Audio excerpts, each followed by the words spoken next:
Gautam, this must be very, very disappointing for many people, even here where we work in Noida. A lot of these people, they rely on bike taxis to commute. They say it's easy, they arrive on time. Safety has never been an issue, but I'm not, carrying a card for them. Tell us, what is the disappointment that has been shown from the point of view of the consumers, Gautam?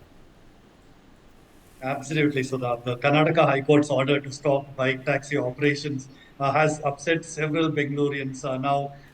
Since this morning, I've been speaking to a lot of the citizens and citizen forums as well, and who these citizens who had basically embraced bike taxis as an affordable and accessible substitute for the auto rickshaws and metro also, which the prices have gone up, and because these autos also often overcharge them and refuse rides. This had become an alternate means for them. But now, with the High Court judgment coming here, citing an absence of a legal framework which governs bike taxis, and for this, now the bike taxi operations have been completely stopped. Now, the people here largely believe that the crackdown on this low cost mobility option is basically very unfair. And now they are having to go up to these errant auto rickshaw drivers again, and this is a move that they're not really happy with as well. And a lot of the citizens that I spoke to, they are speaking about a lack of proper and affordable transport system in the city.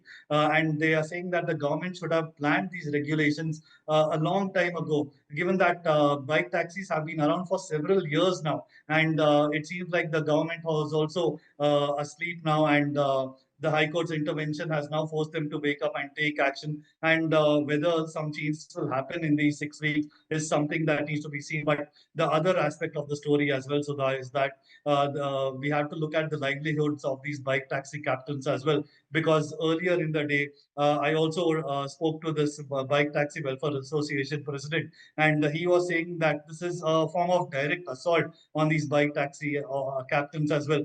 He's saying that several of these people are coming to his office and they are checking with him if they can still accept the rides or not. And he's basically spent his entire day consoling them and making them understand the bitter truth of the matter, and spoke about the kind of financial commitments that these people have as well. And basically now they are rendered jobless, and it has also added additional burden to the citizens of The Bengaluru.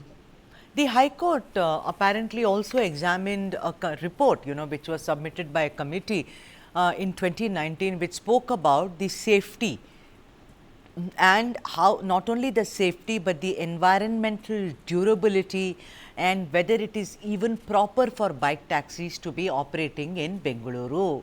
Now, Gautam, remind me. I remember auto rickshaw drivers and bike taxi fellows really colliding very badly and coming to fisticuffs at one time, because there was also a kind of an objection that if you have a white color number plate, then you cannot be operating in commercial services. Am I right, Gautam Shankar?